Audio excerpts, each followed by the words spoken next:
Yeah. That tracks. Hey guys. What is going on? Hi everybody. Welcome back to That Tracks with Eythen and Carolyn. It's a very exciting day today, guys. Not only do we have a guest episode, we have our first ever duo guest. And it's Memorial Day weekend too. Oh yeah, Hell that yeah. too. Yeah. We can't forget about that one. Right. And did you hear a whisper on the mic? Huh? Wow. True fans might be able to recognize that voice. Those voices. It's the one and only Sunny Laprade and Rose Tablizo. What's up? Welcome. How's Thanks it for going? coming. Yeah, thanks for having us. Well, you know, this all came about because Sunny on her Instagram stories were like, hey, we're promoting our 3rd anniversary T for T show. I know you bitches have podcasts. And I do. And do. And they're like, and I That's know it. you cisgender bitches have podcasts. Uh-huh. What better way to promote trans artists than having me, Sunny, on your cis podcast? Or all podcasts. Exactly. All Exactly. podcasts. All podcasts. Podcasts of all genders, All all creeds, podcasts. all races. Yeah, and I was like, is this my way into getting Sunny on the pod? It is. And I will say you're the only cis podcast that stepped up. There you go. Yeah. There you I don't know if I go. want to do the ally high five, but... You can do the ally. Okay. That's Yeah. it. You got it. Wow. So that's how they got here. And I said, this is my end. This is my end of Sunny Laprade on the pod. Mhm. And I met these two fine individuals through friend of the pod, Katie Mayfield. Shout Katie out. Mayfield, Shout out Katie. Martha Shout out Katie Catherine. Mayfield, Love her. Martha Catherine. No, they're real fans, real That's friends. Huge fans of Katie. Birthday. They know that birth certificate name. Uh-huh. Yeah. So we all met through the Katie Extended Universe. Yes, big time. Totally. Big I don't time. really know when or where or how, but I know you. I think we met at your apartment at that party. Did we not? Is that the first time? And you and I really clicked that. We night. did. We did. had like It a was soul very- so sister. cute. It was very fun. No, we That's had a so soul cute. sister moment that night. And Rose was like, I was like, we need to help with the lights, making a better ambiance. And Rose was like, yo, I got this in a I way. sniff design. I You like don't design even understand style. how much I've got this under control. Yeah, don't you worry about it. I love ambiance. I love lighting. I moved in with my 2 roommates, and I was like, you know what, guys, don't you worry about it. I'm gonna decorate the whole apartment, and I did. It's great. It's That's beautiful. awesome. I Yeah. need one of those. 'Cause Yeah. Currently, my apartment is sparse. All love to my current roommates. All love to my current roommates. The aesthetic is I not. went from having a bunch of visual artists to a bunch of performing artists. Oh. And like, while the vibes in the space are immaculate, like personality wise, Right, there's a lot of banter in all this the space. art Is kind within. of left. Oh. Yeah, all the art is within. And Ethan was at that party too, believe it or not. Wait, Oh, yeah. Wait, which party was this? The one when we went onto the roof that we weren't supposed to for Katie's Right. 24th Yeah. birthday. Yeah. I do remember that. Okay. Yeah. God. Yeah, we met because I was like, how did you end up at this party? And you were like, this is my house. Yeah. I was like, actually, you're crawling out because we weren't really supposed to go on the roof. Classic New York story. And we used foam noodles to like pad all the barbed wire around Yeah, the there was like window. Yeah. there was There's a like lot of barbed yeah, wire, like yeah. barbed wire and like chicken wire around this window that you clearly weren't supposed to Right. crawl out of and onto like a landing. And so we put like a stool there and we put pool noodles over everything. And we like took shifts standing by to escort people. Yeah, It was to awesome. like help them. It was a down great from party. crawling. It was a very good party. Yeah, it was fun. And And then- no one got caught, I think. No one got caught. Yeah. The next morning, there was like a building manager on the roof, like looking around and knocked on our window, and we just pretended we weren't home. And then we never. Exactly. Awesome. Nothing ever happened. That's what you do. Yeah. And then I've seen you guys through Ella shows. Mhm. Yeah, we Ella work Joy on going Yurman. down. Big Yes. fan. Yes. So Yeah. these are two. Both. You're a writer, I'm a writer. I'm social media manager, and also I just do like random tech stuff. so you that make all the they- reels. Yes, I do. Mm. Yes, We I should talk do. real creation later. I edit all of the fan cams of the characters that Sunny writes. Yeah. Sometimes. Yep. Nice. That's something right. Only sometimes. Only sometimes. Yeah.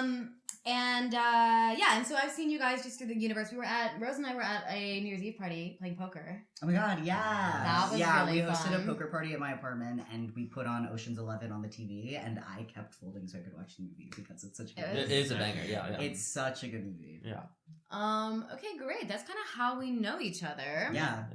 And Ethan's been in the audience sometimes and laughed real hard. Yeah. And we appreciate that. Yeah, I the first comedy show I saw when I went to New York was T for T. So Oh my no god. shit. Yeah, Wow. yeah. No What way. an intro. That's yeah, so exactly. sweet. Yeah, which you both are hosting. Yeah. So like, you must have come to one of our monthly shows. Right. Yes. Yes. And he came back when it was just Elliot still hosting. Yes. Oh, Totally. yeah. Totally. Yeah. So obviously we all Yeah, know guys, what's your Ella. T for T show? What are they talking about? Right, Yeah. exactly. Yes. So we host a monthly comedy show at a bar in Williamsburg called Metropolitan, and all of those shows every month are free. And but Ella and our other friend Terrence started it almost 3 years ago, and have done it every month. And it was, well, oh my god, the anniversary is in June. June 16th. June 16th. So the show started in June, so every June we like invite every comic that we've ever had on the show back to be on the lineup. And the key part that they haven't mentioned yet is that it's all trans. it's an Oh all my trans God. Yeah. comedy Wait, show. I was really waiting for you to bring that one up. I was like, when is he No. gonna drop? Yeah. I was just assuming that you would. It's Brooklyn's you would get it. premier all transgender comedy show. Yeah. Honestly, the world's premier all transgender I think y'all are comedy the first show to do it. at this point.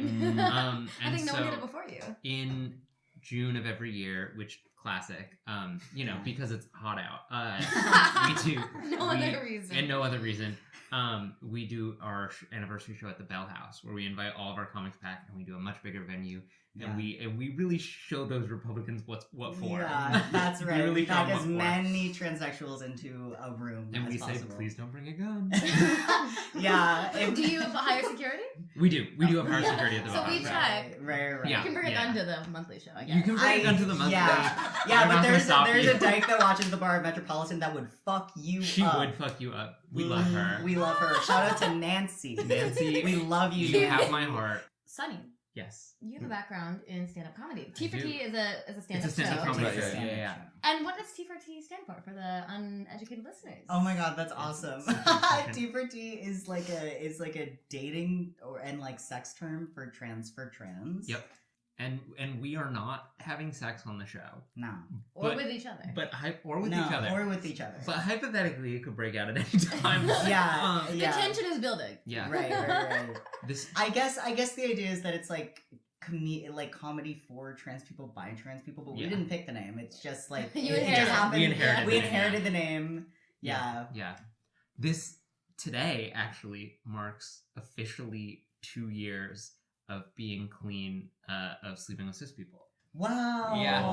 Today? Congratulations. The last time I slept with a cis person was Memorial Day weekend in It's very American. Pensacola, Florida.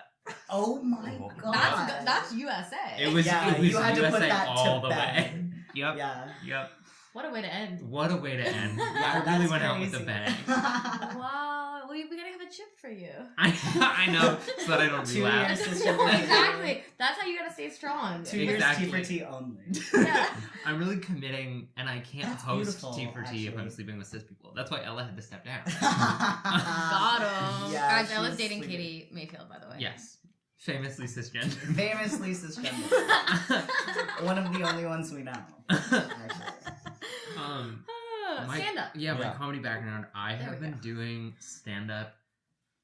It'll be for officially a decade in December. Oh, wow. Yeah, Yeah. long time. I started out very, very young. I was 15. And so I did it in my hometown for a couple years. And then I went to college and I majored in humor studies and the comedic arts, Shut up. which is a real thing that you can do if you are bad with money. And then I checked my student loans today. Not worth it. And then I moved to the city in like 2022. I'd been living in here on and off. One of my parents lived here when I was growing up. I dated a girl who was from here for a while, so I would like stay with her. But like I like got my own apartment here in 2022, and I've been doing stand up here ever since. It's great. I love it.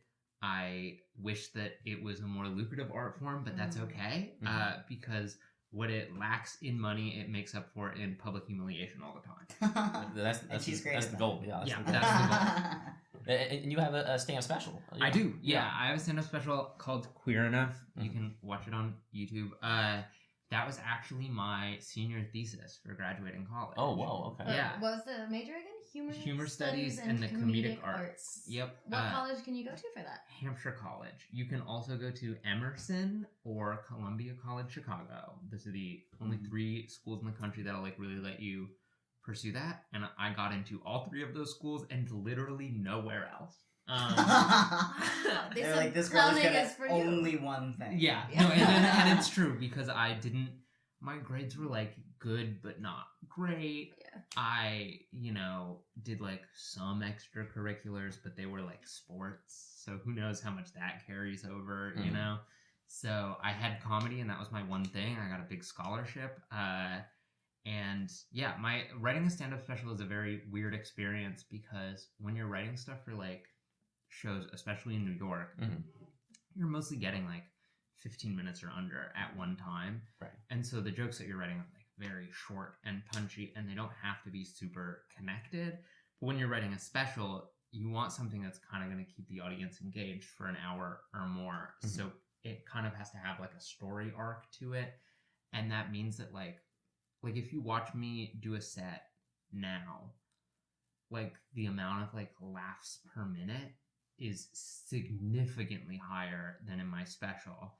But my special had like more of I don't know, A narrative arc. Yeah, it had more of a narrative arc, and I think people liked it more. I think it had a lot to say about like being trans. Sometimes you're like 21. Sometimes you're, and that's actually the end of that sentence. Sometimes you're 21. And you need to talk and about you, like, being transgender. Right. And sometimes you're 21 and you kind of just started hormones, and you're like, and everyone needs to know my opinion. And you write like a manifesto. It's like the Judy Blume era. Exactly. It's like, are you there, God? Exactly. It's me, Sunny. It's me, Sunny. Exactly. And I don't believe in you. God. Thank you. Period. Yeah. And Rose, you're also doing comedy. Yeah, I like do comedy way more casually than Sunny. I actually, for the first 2 years that T4T existed as a show, I was just like doing all of the tech for it. Just because like the two hosts at the time like were like busy doing that, and like it was just like it was nice for them to not have to think about it. And then like when they stepped away, it just kind of like made the most sense for me to step up. And like I am a writer, and I've done a lot of bits on the show, and so like it's been nice for me to like carry over into like a more visual role, because I've been on the show for almost 3 years, and like now people like know who I am. Yeah, you're front facing. Yeah, definitely. Well, and you kind of, I feel like from what I know of your whole artistic story, I've kind of been straddling backstage and front the whole time, right? Totally. You were in musical theater? Yeah, I like Tish? Yeah. Yeah, I like grew up doing musical theater. I went to Tish for musical theater, and and I just like musical theater is so gendered, and like I was having like a really weird time the whole time, and it was like something's wrong with me. And I also only really like strange, like esoteric, like experimental theater. So like I don't know what I'm gonna do when I graduate a college program where I'm like paying a lot of money to do this every day. Right. So like I graduated in the middle of the pandemic, and like after doing like a year and a half of like climbing on the walls of my childhood bedroom, like acting school, and it was insane. And like the only jobs that existed in theater at the time were like the production jobs, because like every acting, performing, anything was so like few and far between that like people who are already established were getting those like roles and jobs and stuff like that. So I did like production management for a couple years. I like learned a lot about producing theater and how to talk to everyone that like is on the design side of everything. And I kind of became like a career stage manager, and that's how I make money. And so like I freelance doing a bunch of like weird like theater gigs in between doing like trans comedy stuff in Brooklyn on the side for fun. That's kind of living the dream. Yeah, totally. And you worked on a very cool off-Broadway show. Tell us about it. Yeah, so I worked on a show called Big Gay Jamboree. It had a cute little 3 or 4 month run on the Lower East Side off-Broadway.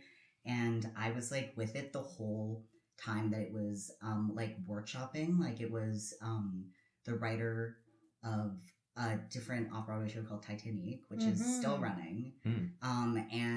And like it was such a big like hit that like Margot Robbie saw it one day, and she was like, Marla, the writer of the show, she was like, I will produce whatever your next musical is. Like Margot Robbie said to Marla, I'm on board. Yeah, she like emailed Marla. And so like I was working as like a sub stage manager. I was like coming in every once in a while at Titanic. And so I like knew them really well. And so like they just asked me to come along and like be a writer's assistant on Big A Jamboree. So like so it was really cute because like, you know, it closed a little earlier than I was expecting to, but it was like right at the end of the year, and like the workshops had started like right at the beginning of 2024. And so it was like that whole year was like the year I worked on Big A Jamboree, and it's like very special to me because I just like, I got to be with the writers through all of it, and then we moved into the theater, and I had worked with the production managers before, and I like asked them if they like, it was a non-union house, so they can hire anyone. Right. And so I was like, hey, I would love a consistent job. Would you hire me for the run of the show? And they did. And like, yeah, and like, especially in tech theater, especially when you're working in like off-Broadway, like non-union, everything like I and like comedy producing and stuff has also taught me this too. Is like, you kind of can't really get anything unless you ask for it. Yep. Yeah. And so like, yeah, I stay asking people for jobs. And so like, yeah, I have like a bunch of crazy like theater gig like experience just because like I'm down to like learn how to do shit. Yeah, I was gonna ask, like, when you got some of these early production jobs, what kind of qualification? You had a BFA from Tisch, which obviously in New York people at least look for 5 seconds longer, but right, like kind of like, especially in tech stuff, like people aren't even really looking at your resume. Like I got my first stage management job where I like learned how to stage manage just because a guy at a theater was like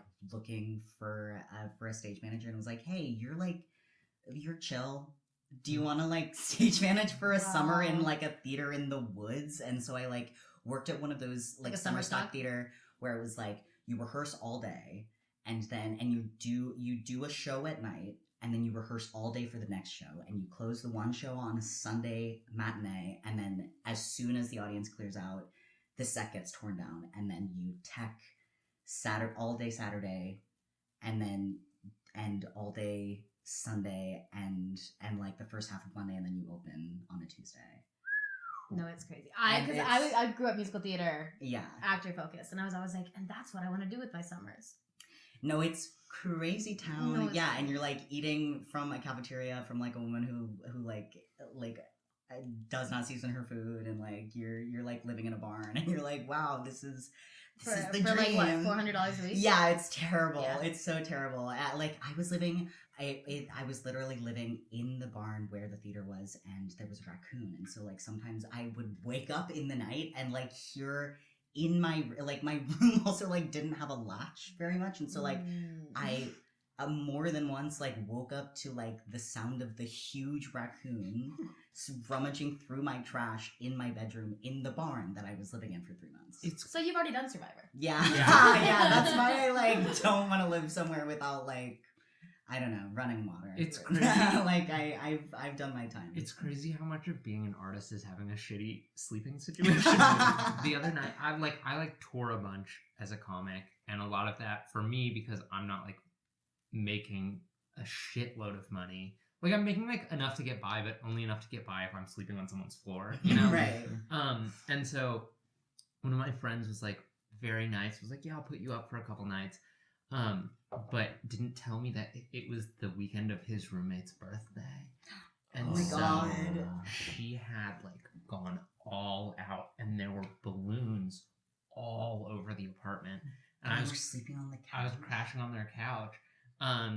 That's nuts. And in the middle of the night, one of the balloons, I swear to God, it was this big, had kind of migrated over right next to my head. They were helium. And in the middle of the night, it popped, and I wake up, and my first thought is, I've been shot.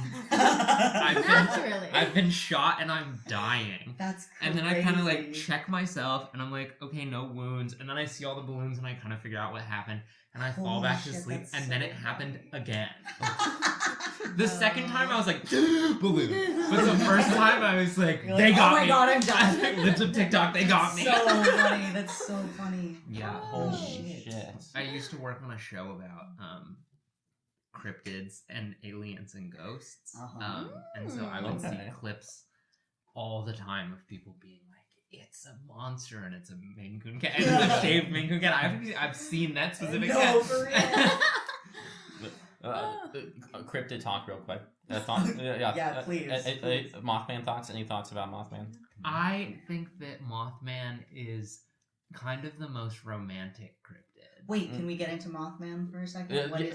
What's his deal? So, Mothman is based in West Virginia, cryptid there. Okay. It's allegedly a giant man-like being, big moth wings, big red eyes.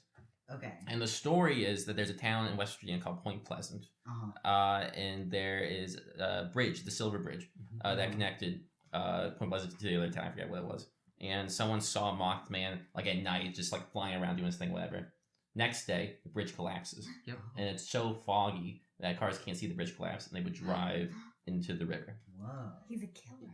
Well, there's a lot of debate amongst whether or not Mothman Is a killer. caused it or was warning. Was trying to warn people. Yeah. And so God. when people see Mothman now, it's usually right before a large disaster. Right.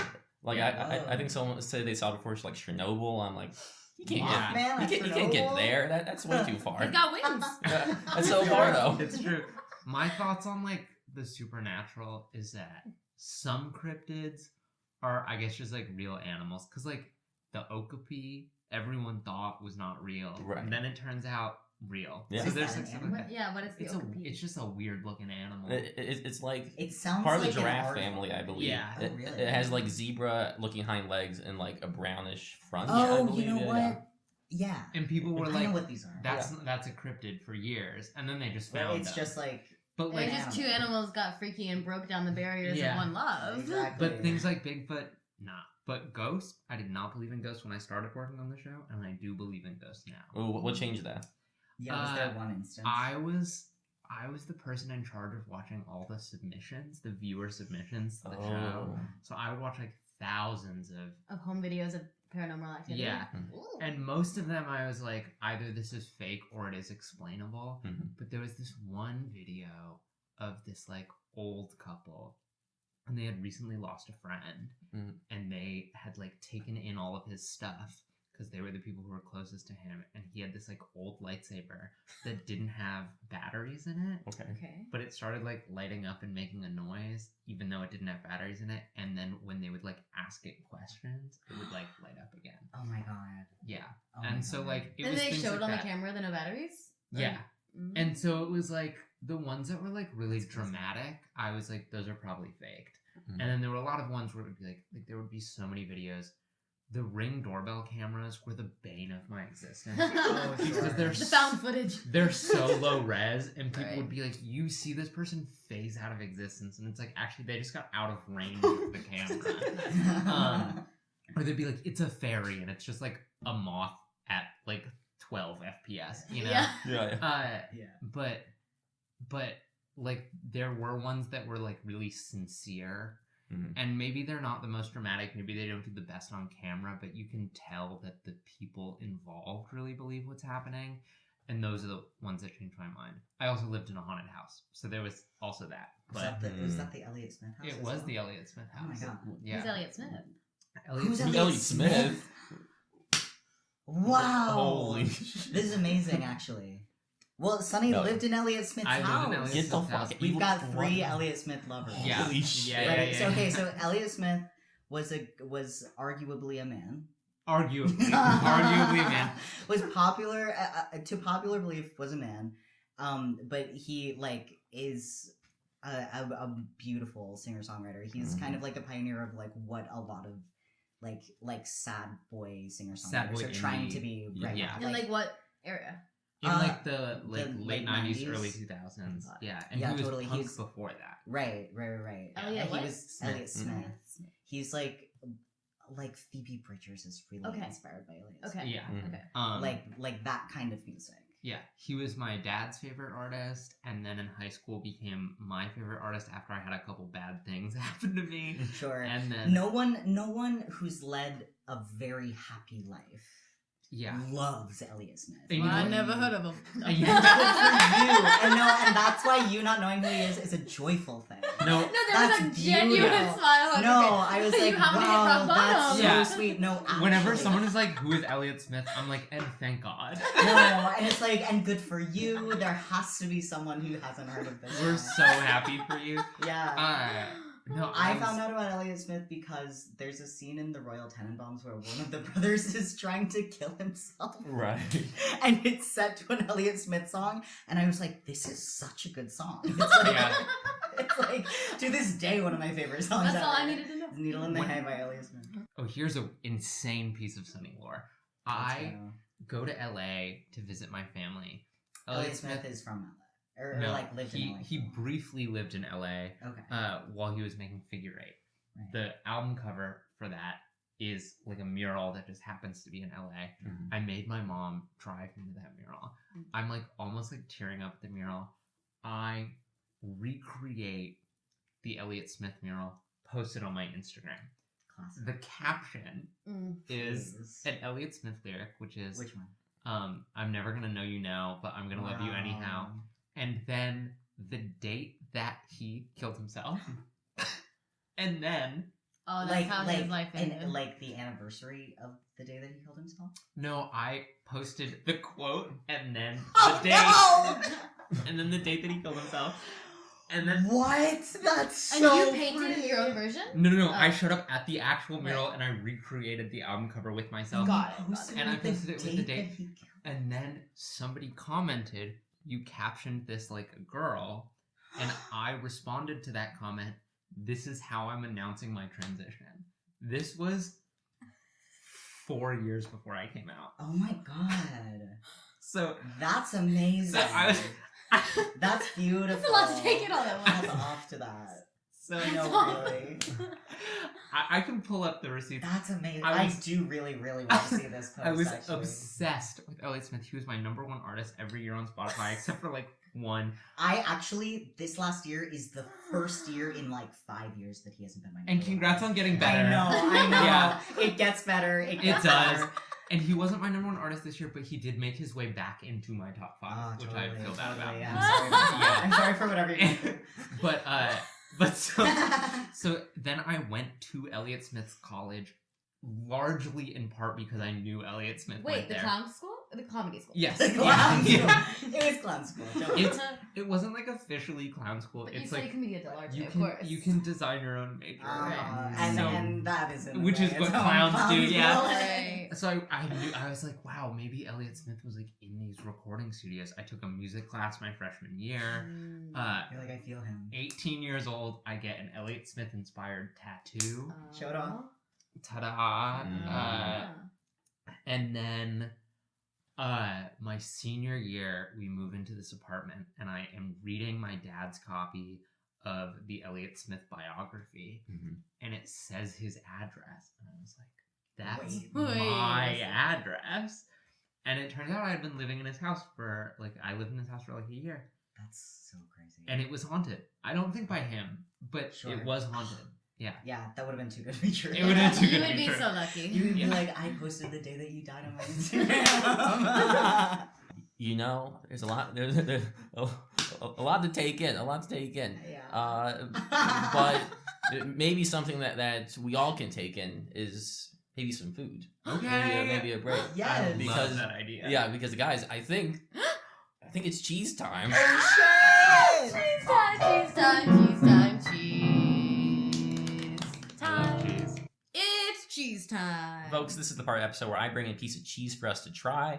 And guys, I got a bit of a funky one today, I'll tell you that. Let's go. Today we're trying the Red Casanova. What a name. Is the cheese red?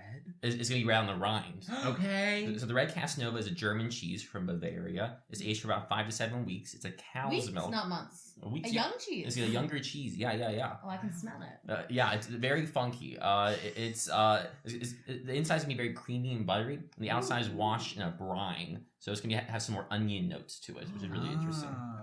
And it's cow's milk? It's gonna be a cow's milk, yes. So we have this, and I was thinking of things to pair with it. So first off, I have a jam here. I have a fig chili spread. Oh my God. I think the fig will work really well with that rind, and the buttery parts will pair really well with the chili. I think that'll be very good. Yeah. And then finally, I have a German wine for us. I have the 9 Lives Riesling right here. Oh my God.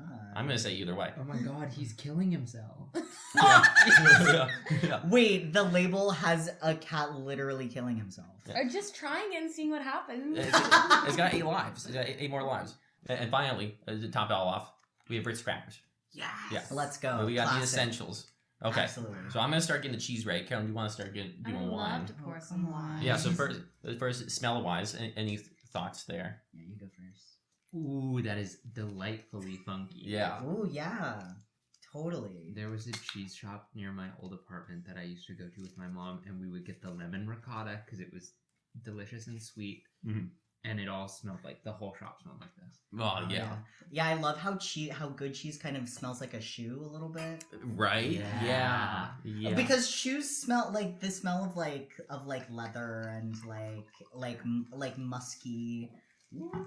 Every time I smell a shoe, I'm like, fuck, I wish I had some cheese. I wish I had some fucking cheese right now. This is, I think, the Wow. first podcast I've ever gone on that's had like an official wine and cheese pairing. I also think I've never been offered a wine and cheese pairing before. In your life? I lead a very low class life. No, totally. Wow, delicious. I'm so honored Oh that my God, that that tracks is is so the first. sweet. You were gonna need it to get through what we're about to get through. It's not gonna be that bad. I get the sense that Carolyn does not love cheese Yeah, time. it's really interesting this dynamic. She's open to it. I love cheese in the definition of cheese that I grew up with, which is a yummy, a little bit salty, goes with anything dairy byproduct. Eythen's definition of cheese is like avant-garde, break down your expectations for what can be edible. That's so funny. Yeah. This is exactly This how is my such- friends talk about my taste in movies. Me too. Yeah, yeah. This He is likes such to really intense hater challenge your language. body's like fight or flight. I can't eat that or it Oh will my poison god, me. that's awesome. I love goat cheese. My lunch as a kid was goat cheese and crackers. Cute. Wow. And then we, have piss cheese and We've got piss cheese. We've got chili jam. Well, We've got kill yourself wine. we have the essentials, and we have Ritz crackers too. And we've got Ritz crackers. We've got the It's perfect communion. combination. Putting on the Ritz. Yeah, man, that cheese is definitely funky though. Make you take oh, back the stuff. wine is yummy. It is sweet. Make you take back stuff you never. That's sold. also kind of how he helps me get through the tough ones is Yeah. a wine, something that'll mask any flavor I can't tolerate. Sure. Something to help you taste the cheese as little as Little as possible. possible. Yeah. That was his argument for the piss cheese that Emily was on. He was that like was the shit cheese. the shit cheese. Yeah. The litter box cheese. The, He was the like, fecal cheese. The fecal cheese. Yeah, yeah. He was like the Oh, that's yuzu marmalade. It's such a quite nice pairing. It is. No, because it cancels out the piss. It doesn't elevate the piss. It did And how- elevate it though. It did. It's like a whiteout for the piss. Elevated piss is relative. Well, All right. Well, Let's lock in. yeah, locking guys. We Yeah, gotta try please. this funky cheese. All right, why don't you get to cutting? Please, Yeah, please. yeah. Cut that shit. I'll start passing it out. But maybe we'll do one without the fig spread first. Right. Just to get. Okay. Just to really Yeah, see just to get what the she's real- like. Yeah, exactly. Yeah, Brooklyn's only cheese cultural theorism media commentary Let's go. artists and residents podcast. Artists and residents. Exactly. So I have 2 pieces with rind, 2 without rind. I would love rind. Okay, great. The rind is fantastic. It's so good. Oh, if the rind is fantastic. It's so good. It's gonna be Yeah, like. before you eat it, give it a good sniff. Yeah. Tell us what you Whoa. Yeah. It is. I will say it is a little pissy. It's not busy, guys. It's not busy. Now the rind will give you extra fecal matter, so if you're a little scared like me, he knows not to even ask if I It want the does. rind. Ethan, come on, Wait, dog. It guys. smells a little like grass. Oh, Yeah, vegetable. Did you get any of those Yeah. onion notes yet? Onion, yeah. Yeah, Okay, yeah. Totally. Yeah. already processed through the colon onion excrement. Love it. You're making this sound awesome. I'm really good at that. Sometimes he's so psyched, and then I give him the worst imagery, and he's like, "And Alex." Am I good to pop this in my mouth, or are we waiting? Let's do a little cheers. Cheers. Cheers to our guests, to the Red Cheers. Casanova. The Tea for Tea 3rd anniversary show, June 16. June at the the Bell Bell House House. in Brooklyn. That's Cheers. right. Cheers. Oh, it's so good. Oh no, guys! Oh no!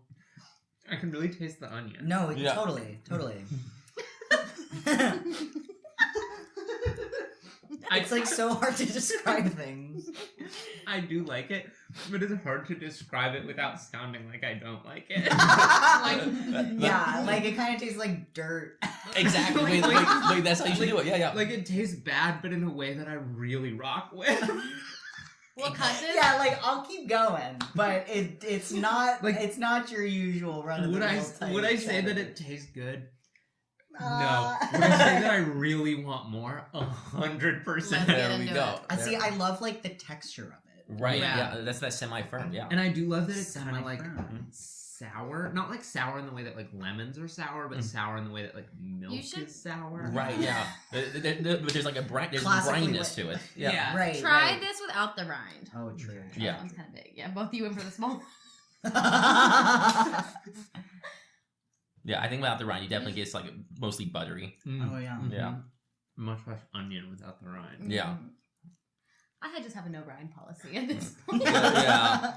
You tried natural rind last time. Yeah.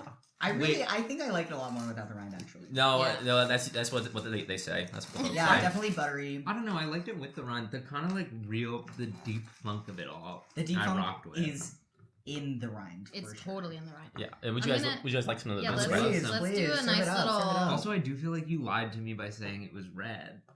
Yeah, no, It- it- 100. Yeah, that's tan as fuck. Like when It's when an you say, orange. It's When an you or- say red orange. rind, I am thinking like Baby Bell.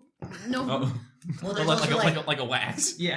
Okay, like that's my red- bad. Yeah. What's the like British cheddar, the red Leicester? The red Red Leicester. Leicester. That was one of my favorite cheeses. The Red Fox, one of my favorite cheeses we've ever had. Right. Well, that's and that's like pretty orange in like Yeah. a redhead way, where it's like That's what Yeah. one would assume when you're gonna have a cheese pairing. Maybe something delicious like the Red maybe Leicester. something that tastes good. Right. You know, it's from Germany. I don't know. What. I will say I do really like this. Yeah, I'm Yeah. fucking with this. Okay, these Yeah. are all rind-free pieces. Yeah. So this is like the Okay. real delicacy. Just Exactly. Get yourself a cracker and Yeah. dive in. Rose. And, Oh, thank you. and with our lovely white wine, our 9 lives. Our nine Our lives. nine Yeah. lives. Cheers. Cheers. Okay. Ooh, I like the spicy. Mm-hmm. It has more Because- of a bite than I was expecting. I like it because then I can't taste the parts of the cheese I don't like. I actually want to taste a rind piece. Me with too. Yeah. The Me chili. too. Look, here's 2 rind pieces. Why don't you just... Let's fucking go. There's a kick in the back of the throat. Yeah. Yeah. It's very it really comes at you at the front with Ritz cracker forward. Right. Mm. Right, because ultimately it is on a Ritz cracker. And the cheese kind of gets lost in Right. the This is- bite this is- of the chili. Yeah. From the jam. Wait. And we're gonna ignore the hair. What? Hey, Rose, could you cut me a piece off with the rind too? Uh-huh. Because that rind, that rind doesn't fuck around. I'll be brave. I'll do one with Whoa. everything. Yeah, it's so oniony. Mhm. Oh, with the rind, you can taste it even with the spread. Mm-hmm. Mm. But it's not bad. I think once you're expecting, like, you were describing it as oniony Yeah. and, like, funky. And I think I had a different idea in my mind of what that meant. Gotcha. But now that I'm ready for it, Yeah. I quite like it. It's so funky with the rind. I really think that I prefer the rind pieces. Mm-hmm. Wait, guys. I was just so brave. And I had it with... Right. Mm-hmm. Mm-hmm. It takes a second. Mm-hmm. The after flavor Yeah, is you got it. onion. Yeah. Uh-huh. Only 1 tier. No, So with brave. Ethan. Thank you, first of all, New for world acknowledging what I've done. The rind with the spread with the cracker. Wait, let me chase it down with the The- suicide one. The suicide wine is quite nice. No, this is all really good. Ethan. Yeah, this is a great pairing. Mm. Good job, Ethan. Thank you guys. Thank you. No, and sometimes we've learned that the pairings can really make a cheese sing. Yeah. What are your guys' favorite cheeses? Do you have cheeses that you guys go for? Oh, you know what? Mm. I was telling you that I've had some, like, French cheeses before. Yeah. What's that really orange one? It's like mimolette. Oh, yeah. Mimolette. Yeah. I love that. Great. Yeah. I love, like, a hard cheese. Mm-hmm. I think my favorite cheese really depends on the context. You know? Sure. If it's like just a snack on, I love a smoked Gouda. I also Yeah. love like a lemon ricotta. Mm. I love a baked brie. Last time you came over to my apartment, I baked You a made brie. baked brie, yeah. And we watched Frankenhooker. And Watch Frank. Oh, that's a banging movie. It's Yeah. so Banging good. movie. It's so good. Ethan has an extensive Blu-ray collection of like Oh my god, Totally. I'm gonna check it out. C-grade horror movies. I got Yeah. that Oh from my the God. hat, actually. You could tell. Yeah. You said, what's that one about the monkey, the chimp one, Chimp one. with the scary monkey guy? You know, I thought you had a collection of Blu-rays. There's a lot of scary monkey movies, like King Kong. Totally scary monkey movie for sure. No, Nope. that's a monkey who takes over New York. Nope is great. I was gonna watch it Yeah. when I was feeling brave. So not Monkey King Kong. monkey Yeah. that takes over New York, but That not is- King that Kong. is King Kong. It's not King Kong. Oh, I guess we'll never know. Mm. Before we have one final piece of cheese. Yo, that Oh was, my that god, was a magic trick. hidden Holy piece of shit. cheese. I'm Holy gonna shit. give everyone a final. Yes. I would love your like closing thoughts on this cheese. Mm-hmm. It took me a second to really get into it, but with the cracker and the fig jam, I'm 100% sold. This is rocking my world. Hell yeah. And what would you rate it out of 5 stars? Like 6. Broke the Wow. scale. Broke the scale. I like that the rind has a little bit of bite. Yeah. Like you like. Like granular. Yeah, Yeah. like a little granular. I like that it. I don't know. It tastes a little bit like when you hit the bong, but the bowl is all ash. Yeah. You know what I'm talking about? Mm. Where it like sticks in your mouth a little bit. Yeah. What would you rate this, Carolyn? Wait, you're- what would you rate it? You never gave that number. Okay, I guess I would rate it a solid 4. Mm-hmm. I think on its own, yeah, like a 3.5, 4. But altogether, Right, no accounting for parents. altogether breaks the scale. Right. Absolutely. What about you? What about you? You're. I would definitely agree that this is a testament to pairings today. Ethan, you knocked it out of the park. Thank These you. are great Good job. pairings. Good job. Thank you. Thank you. I would say with pairings, I'll give it like a 4.7. Okay. Wow, with Wow, pairings, that's wow. With high. pairings. Because What about without? What about without? Okay, and here we are. a 3. Okay. Oh, okay. Yeah. Above average. Ethan, how would you rate this cheese? Yeah. Monger, Mr. Monger. Without pairings, I put it at like a 4.2. Really? Yeah, You I- like that onion funk? I will say Mhm. the funk did have an onion lens, which sometimes the funk has An onion just lens. fecal. Sometimes there's nothing else going on, Mhm. but The onion lens, the onion filter. the onion filter, it gave a little more nuance and complexity to Uh-huh. the funk. Right. Sure. I feel like sometimes you just serve me straight funk to 100 degrees. No, Yeah. And this was like onion flavored funk at a more tolerable percentage. I see what you mean now. Yeah, I absolutely. Yeah. I see that. I see Yeah. that. Yeah. Yeah, I think that the onion funk was great. It was just so buttery. I love like a nice buttery soft cheese. And with pairings, yeah, I put it at like 4.85. Yeah. Yeah. I think it's. And this is staying in my fridge. Oh, yeah. that's Oh, good. yeah. That's going on PB&J. Oh, Delightful. oh, Ooh. That would be like a good like peanut butter banana. I'm just gonna make a grilled cheese with some white cheddar. Like I wish we had every single episode. Oh my So you're saying you're gonna have a God, white that's cheddar good. over this guy, over the red Casanova? Oh, yep. Oh, I'm man. gonna have the what's it called? Cabbage. It's okay. I drank most of it. And guys, Damn. And guys, that's cheese time. That's cheese, cheese.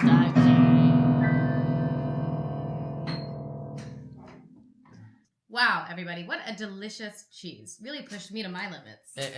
And that's what we're trying to do here. We're trying to expand our taste, you know? Yeah. Exactly. Expand the Absolutely. palate, dream beyond what life is currently. And expanding palates both in cheese, but also in media. Wow. What a transition. What a Come on. transition. Guys, we tried to find out something that we all had in common, a piece of media. Not that hard.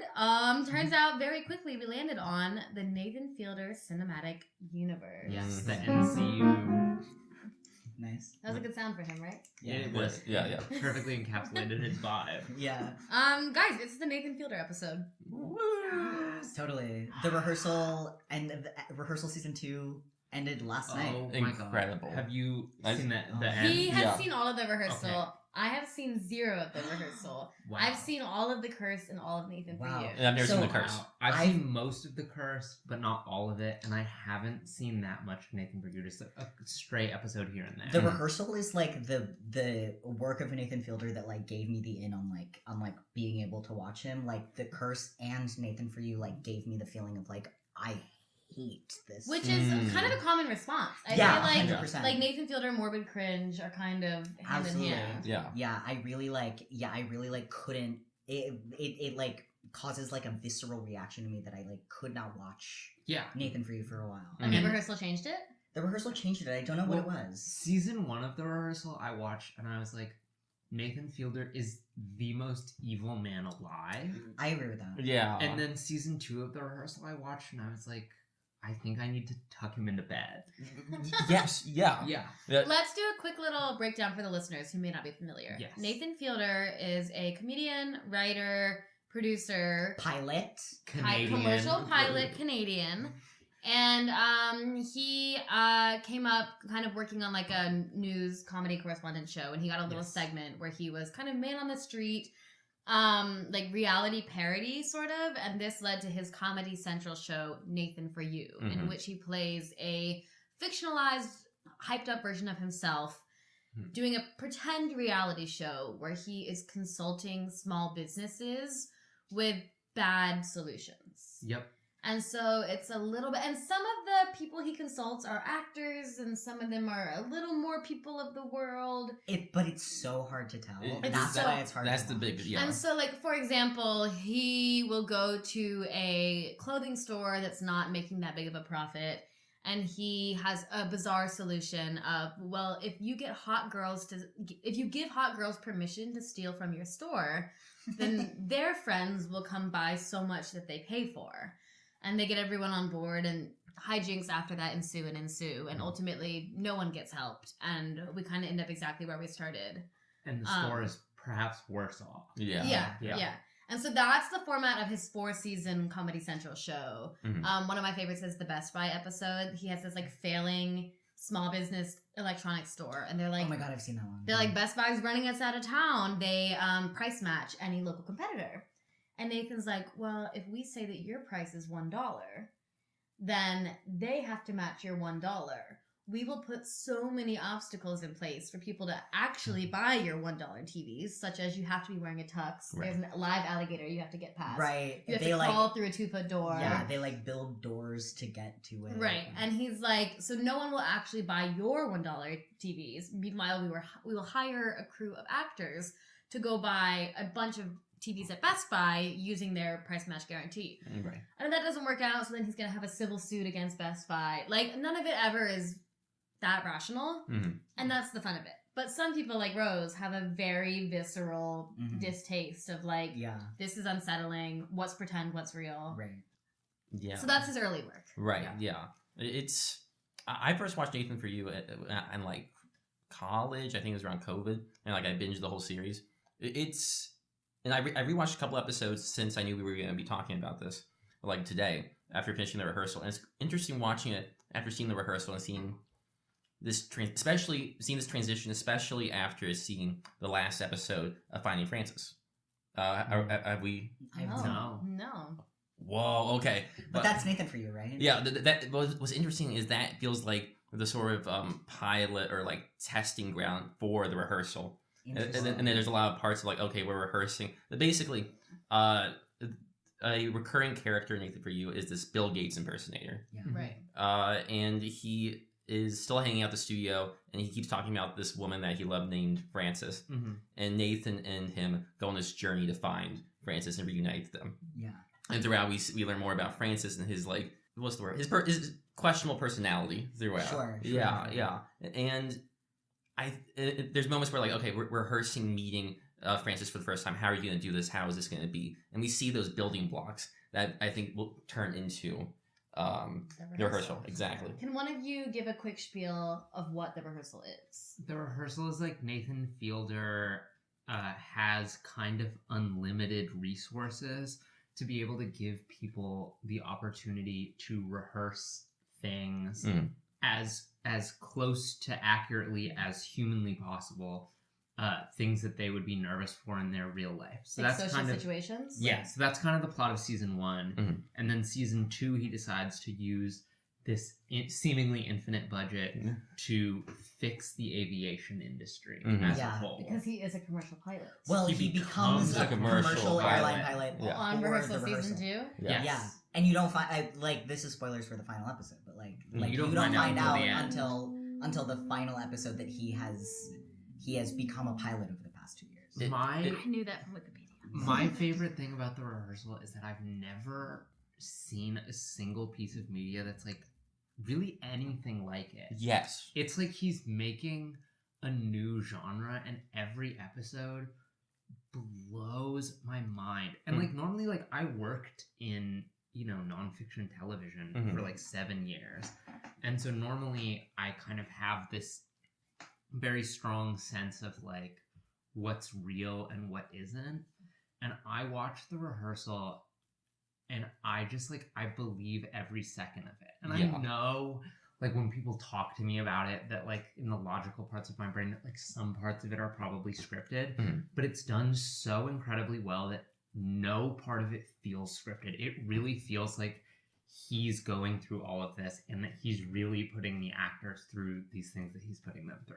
Yeah. Well, like also, I don't know, the rehearsal season 2 has kind of like inspired me and my roommates to like go into this kind of genre of like autobiographical like semi elevated or like semi fictionalized like documentary, and because like Nathan Fielder also produces John Wilson or How to with John Wilson. Yep.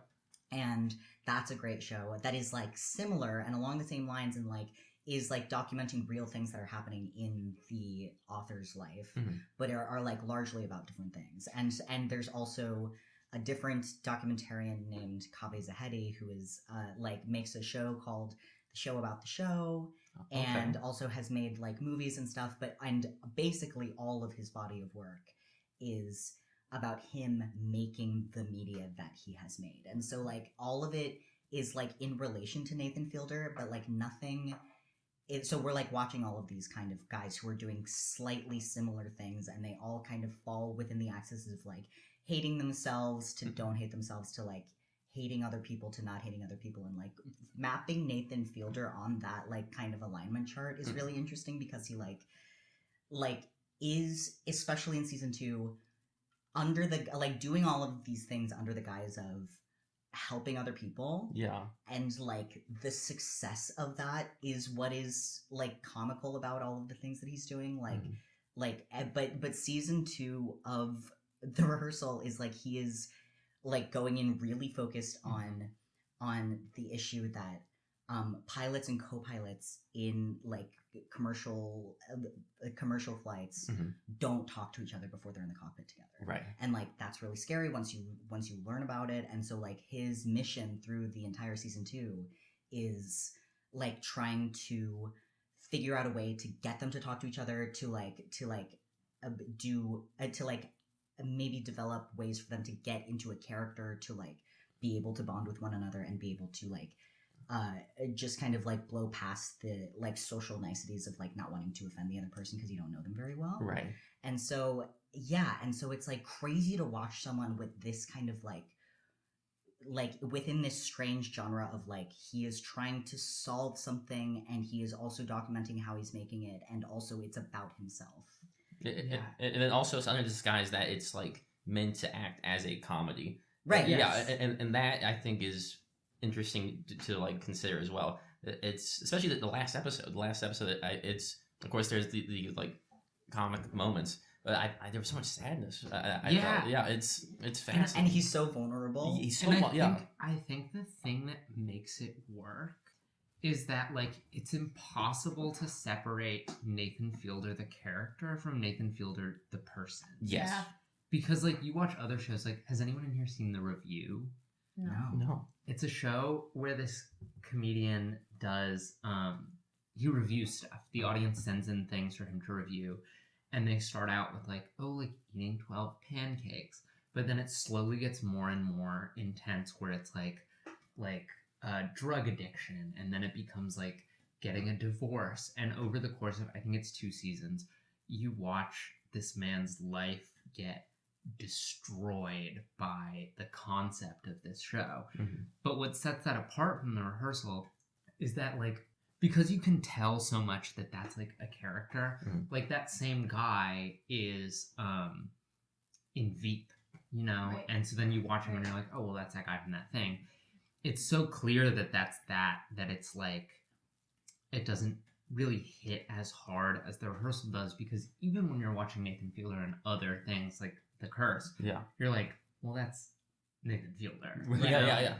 And so the fact that it's kind of impossible in any setting to distinguish Nathan Fielder the character from Nathan Fielder the person, Mhm. I think is what makes the rehearsal work so well. Whereas like if you would cast like, I don't know, Miles Teller in the rehearsal, it would be so clear that he's like playing a part. Whereas Nathan Fielder has built this public persona that it feels very believable that he's doing all this crazy shit kind of as an attempt to grapple with his own undiagnosed autism. Yeah. And it's also different from typical interacting with normal people type content, because it's him putting himself through a lot of the same things that he's asking other people to do. Mhm. Because it's not like, I don't know, like I just watched the Borat sequel the other day, and it's like he is getting crazy. He's getting crazy people to say crazy things, Mhm. but he is interacting with them all through a character where he is also crazy, Right. and like Right. underneath, like he's operating within a character,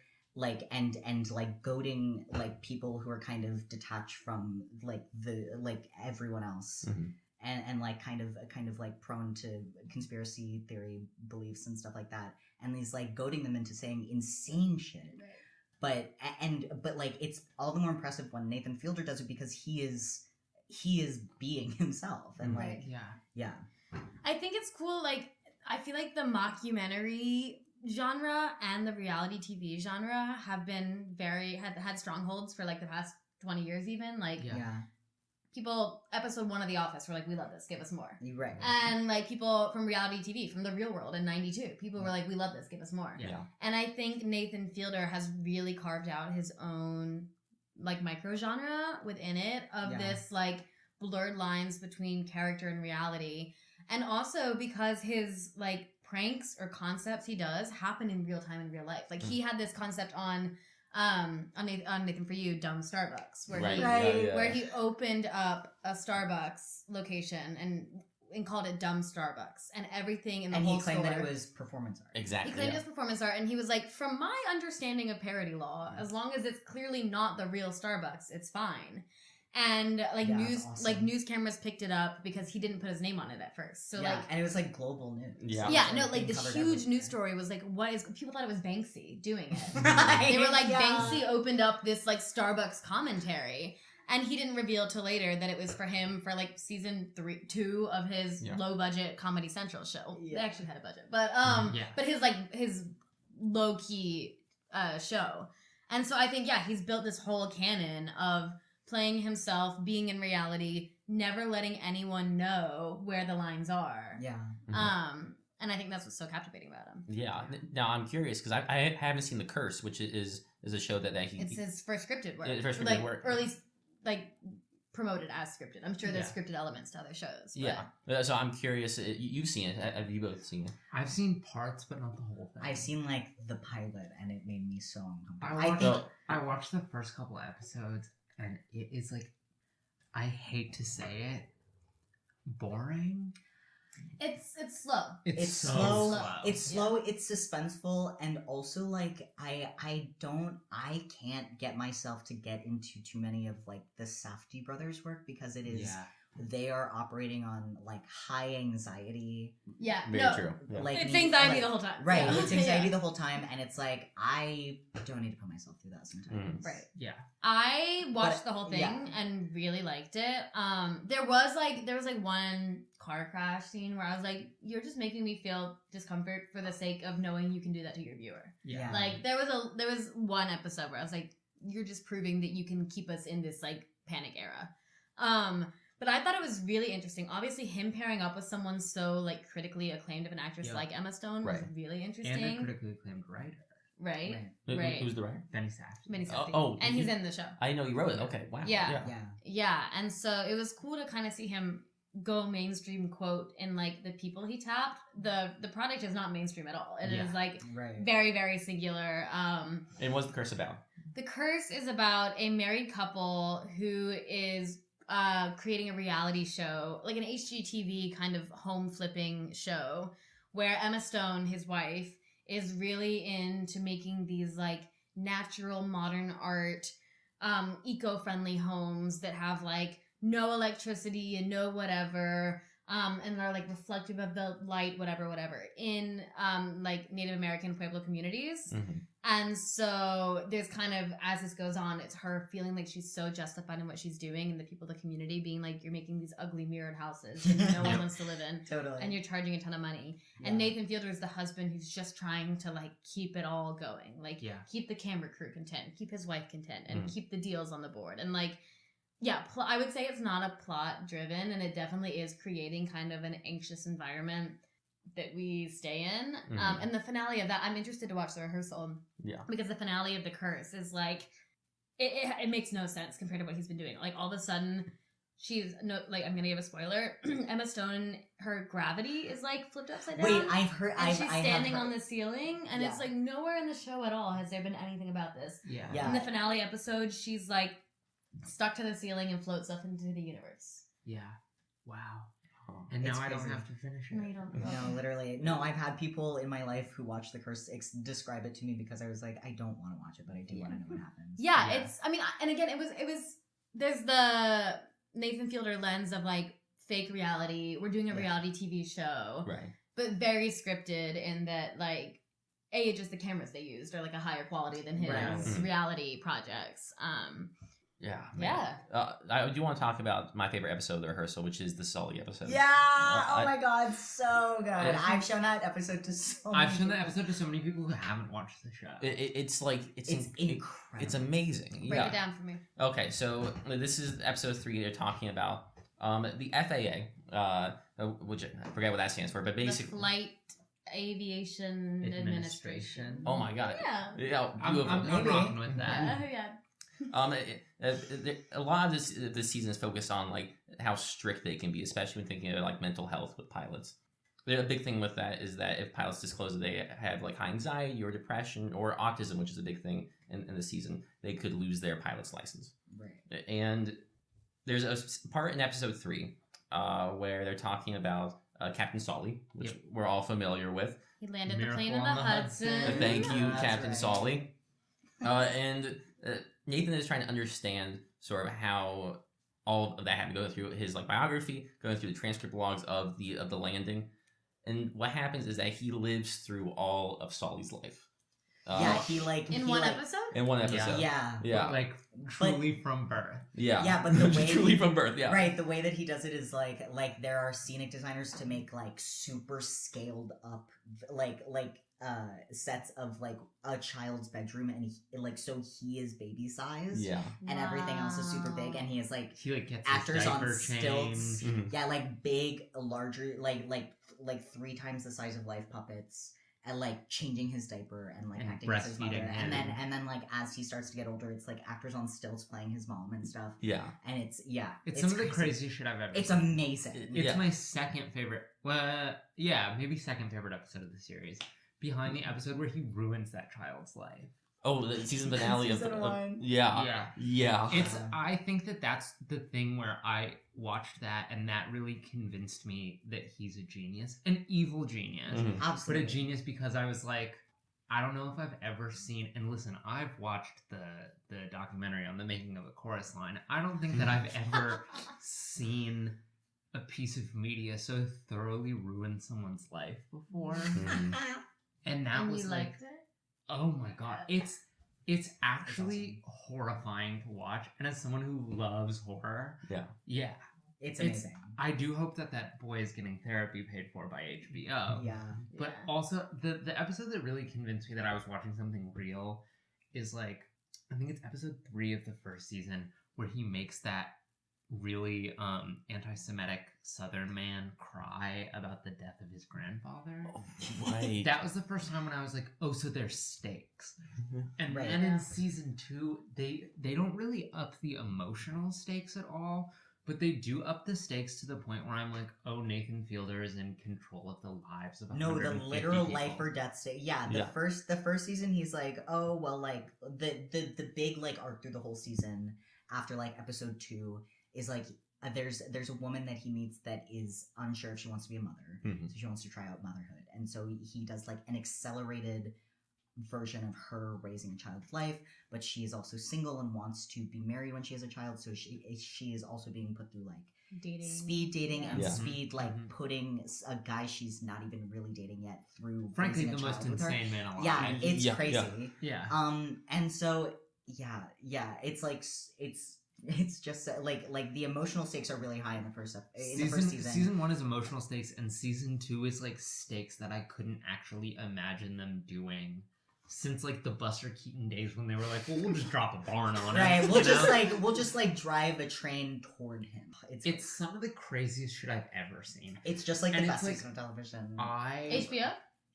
Max, sorry. No, it's now back to it's HBO. Max. Yeah. As it should. She detransitioned. I want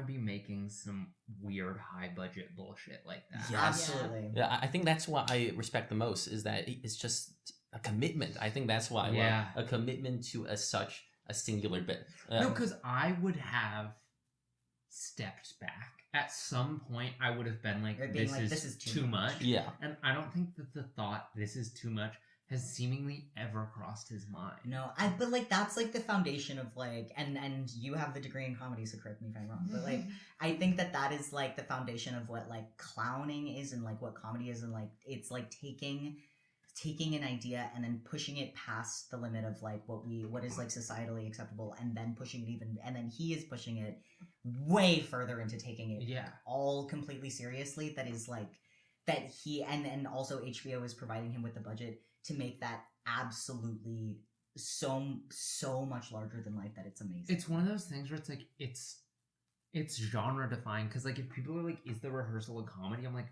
no. Like I am laughing constantly. But I don't know if I would describe it as a comedy, but it is like the most riveting thing I've ever seen. And there is like a concept in comedy where it's like if there's something stupid. Here's my best example of this. I saw a man at an open mic do. This is if the Eagles were all 6 years old, and he sang the entirety of the song Desperado, but he changed all the R's to W's. And That's it was nuts. The first 30 seconds, I was like, haha, this is so funny, it's genius. And then the next minute and a half, I was like, okay, we get the bit, wrap it up. And then by the end of the song, the fact that he was finishing, I was like, oh my god, he's the funniest man alive. Yeah. I don't actually remember his name. Have you seen? I wish I knew the name of the comic who did this, but have you seen that video of a person who showed up to an open mic and started bussing tables? Yes. Yeah. It's like, Cup's here. It's so good. My god. There's this man that I've been obsessed with. Seemingly he sucks, but he goes by Dr. Hawk Tua. Oh, love. He is a real comedian who is posting reels on Instagram that are 6 to 7 minutes long, and they are unedited, the entirety of him going up at an open mic, and he bombs beyond belief every single time. And he seemingly posts every single open mic set. Is it all the same jokes every time? No. But the thing is that saying the word joke is really being generous. And he's walking up to the mic and saying shit. And he's really convinced that he's being canceled by the woke left. Awesome. But the thing is that he's just not funny. Just not funny at all. Wow. Yeah, but his commitment to the bit has made him sociologically very funny to me. And to the point where I did you live like this. I did a whole deep dive. I watched everything on his Instagram, everything on his TikTok. He has a podcast, and if you go on his website, he does a bunch of Michael Jackson covers. Oh my god! If you pay him $300, he'll show up to your bar and do this thing called Jack Fest, which is just. Is his name Jack? No, it's Jackson. 6 Michael Jackson covers. And I do Oh, think for that sure. doing the music of a notorious pedophile and calling it Jack Fest is is crazy. one of the funniest things I've ever heard, but he Doesn't know seemingly it's has funny. no Yeah. idea that it's funny. Yeah. Oh my god. Wow.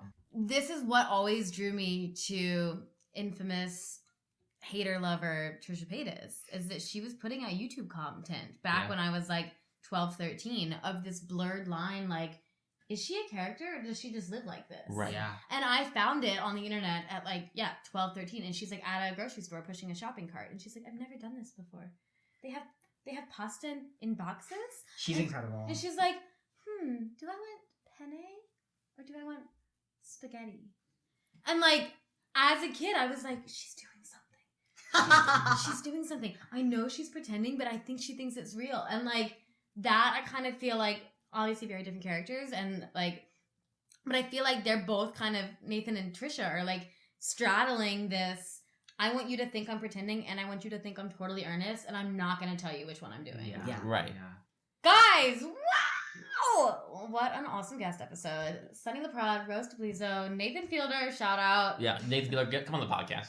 Yeah. Put us in the rehearsal. Totally, Yeah, totally. please. That onion pissed up cheese. Yeah, Mm-mm. Nathan Delightful. Fielder, we're gonna get you some suicide wine. We'll get you the Red We're gonna diagnose Casanova. you with autism. And before we get out of here, guys, tell us what's going on in your life. T for T, June 16th At at the the Bell Bell House. House. Over 100 transgender comedians all in one The night. most transgender people you've ever seen at one time in your life. in your entire What life. time? 7:30. Yeah. Tickets online? Tickets online. the Bell House At the Bell website. website. But you can also find it at the link in our bio at T4T Yes. Comedy on Or at the Instagram. link in my bio at Sunny L Comedy on Instagram. And your Instagram? My Instagram is my last name, Tablizo, with a 0 as the O.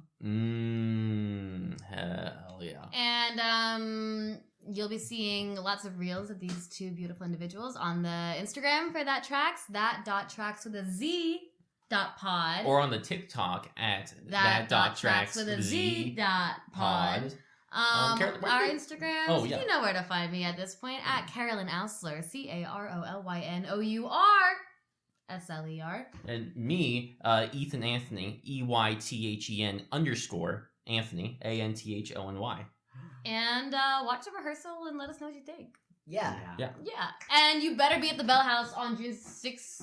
Or else you're Team. literally transphobic. Yeah. Yeah. If you don't go, unfollow. Don't Exactly. listen. Yeah. Exactly. And guys, we'll see you next week. Love you. Bye.